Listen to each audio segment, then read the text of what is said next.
Ketika Bapak Ibu login ke platform rapor pendidikan, jadi memang dulu setelah launching rapor pendidikan ini memang PAUD itu karena tidak mengikuti asesmen nasional, PAUD ini tidak memiliki laporan sama seperti jenjang dasar dan menengah. Nah, tapi kali ini Bapak Ibu jika ingin mengunduh lembar PBD, kami sarankan agar Bapak Ibu dapat login ke platform rapor pendidikan, lalu Bapak Ibu masuk ke tindak lanjut. Di sini ada fitur tindak lanjut. Nah, Bapak Ibu bisa klik indikator rapor pendidikan di sini. Nah, apa sih yang dapat kita lihat dari indikator rapor pendidikan? Bentuknya seperti ini Bapak Ibu. Jadi ada indikator untuk PAUD, indikator dimensi D dan E, sebagai transformasi sekolah menuju PAUD berkualitas. Bapak Ibu bisa baca, di sini banyak penjelasan mengenai indikator-indikatornya Bapak Ibu, ada sekitar 20 halaman. Nah, lalu di bagian bawahnya Bapak Ibu unduh lembar PBD. Nah, lembar PBD-nya itu seperti apa sih? Nah, lembar PBD-nya itu seperti ini Bapak Ibu. Nah, jadi pertama-tama Bapak Ibu mohon dibaca dulu, dibaca aku ini, jadi di sini terlihat jelas penjelasannya. Nah, lalu untuk melakukan PBD itu, untuk PAUD itu ada 4 lembar yang harus diisi Bapak Ibu. Nah, jadi ada 4 lembar, yang pertama adalah evaluasi diri. Jadi Bapak Ibu bisa langsung masuk ke evaluasi diri.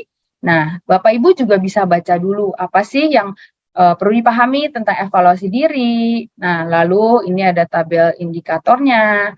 Nah, lalu Bapak Ibu kalau scroll ke bawah, ini adalah tabel evaluasi diri ini jadi bertujuan membantu satuan PAUD untuk melakukan evaluasi diri.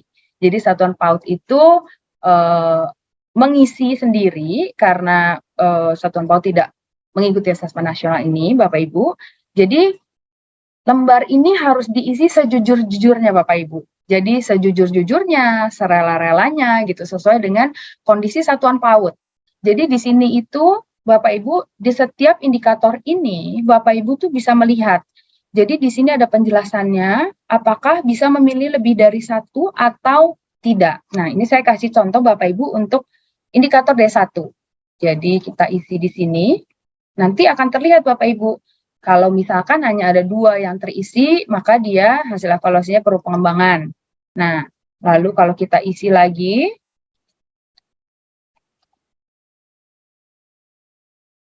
ini nanti kondusif. Nah, atau kalau terisi semuanya, maka akan prima. Nah, oke.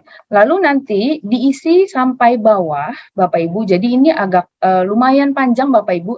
Tapi Bapak Ibu lihat bahwa ini apakah nanti diisinya hanya 1, di sini ada penjelasannya.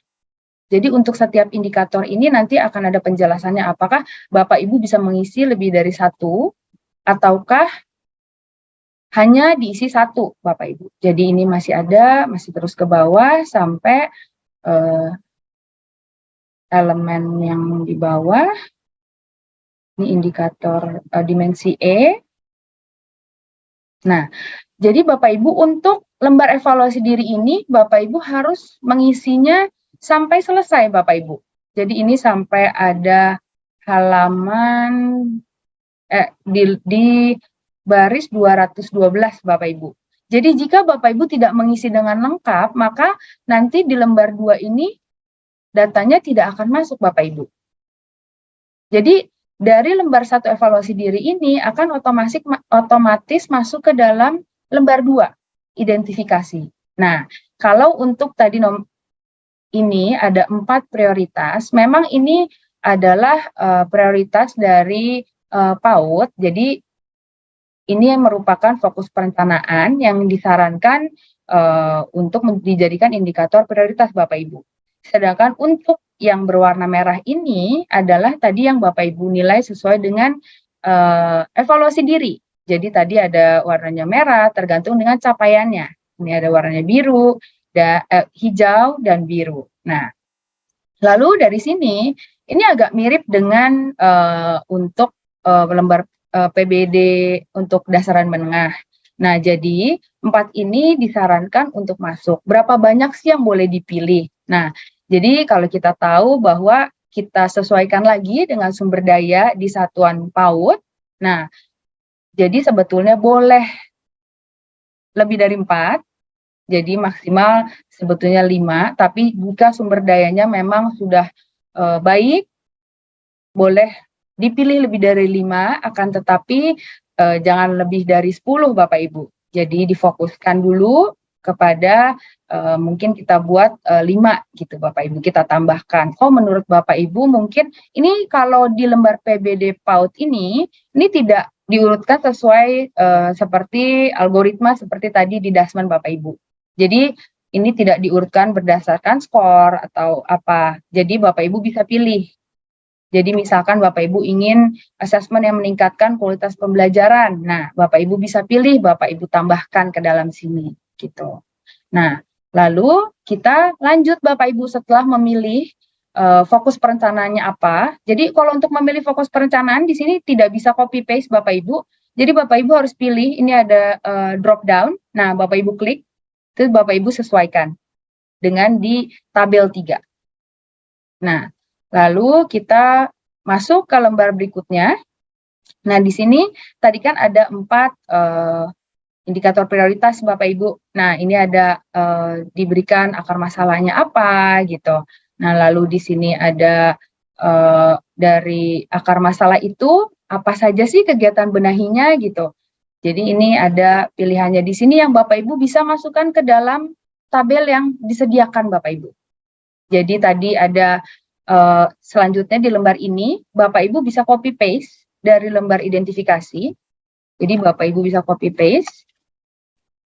Bapak Ibu pindahkan ke dalam sini, ke dalam tabel 7 ini, diidentifikasi, lalu refleksinya akar masalahnya apa. Nah, untuk D1 tadi Bapak Ibu bisa lihat di tabel di atasnya Bapak Ibu. D1 itu akar masalahnya kira-kira apa ya? Nah, di sini ada akar masalahnya, satuan belum memiliki kemampuan untuk menyusun dokumen perencanaan pembelajaran. Nah, Bapak Ibu bisa masukkan, bisa copy paste juga akar masalahnya di sini Bapak Ibu. Bisa dipindahkan. Nah, lalu untuk benahinya. Nah, benahi itu tadi ada kolom di atas Bapak Ibu.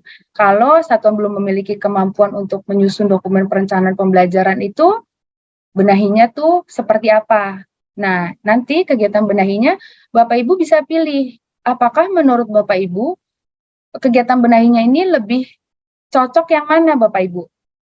Jadi misalkan Bapak Ibu pilih kegiatan benahinya itu yang bagian atas, kegiatan belajar bersama untuk penguatan kualitas perencanaan pembelajaran. Nah, lalu kegiatan RKS-nya apa? Nah, ini nanti akan dipindahkan ke sini Bapak Ibu, ke lembar 4. Jadi dari sini Bapak Ibu bisa copy, benahi dan kegiatan RKS-nya apa. Lalu Bapak Ibu pindahkan di sini, penyusunan dokumen perencanaan, lalu deskripsi rincian belanjanya itu apa yang dibutuhkan. Jadi misalkan butuh kertas untuk dokumen perencanaan pembelajaran, lalu Bapak Ibu butuh kertas 5 rim, lalu totalnya 500.000. Lalu ini juga bisa dilakukan Bapak Ibu untuk item-item yang lain yang ada di sini Bapak Ibu. Jadi Bapak Ibu bisa berdiskusi dengan tenaga pendidik di sekolah Bapak Ibu, jadi bisa berdiskusi mengenai apa ya yang bisa dibenahi gitu dari indikator prioritas di sini Bapak Ibu, yang nanti bisa dimasukkan ke dalam rancangan RKAS. Nah, begitu Bapak Ibu. Jadi kalau untuk PAUD ini Bapak Ibu yang harus dilakukan adalah unduh di platform rapor pendidikan, lalu diisi lembar evaluasi diri, lalu jangan lupa file ini disimpan Bapak Ibu, untuk yang Dasman juga jangan lupa file ini disimpan, lalu nanti diterapkan Bapak Ibu. Jadi kalau untuk lembar ini, untuk yang PAUD, khusus untuk PAUD, bisa diunduh di PAUDpedia Bapak Ibu. Begitu. Nah, sekian penjelasan dari saya mengenai simulasi untuk Dasman dan PAUD. Mungkin saya kembalikan kepada Mbak Riri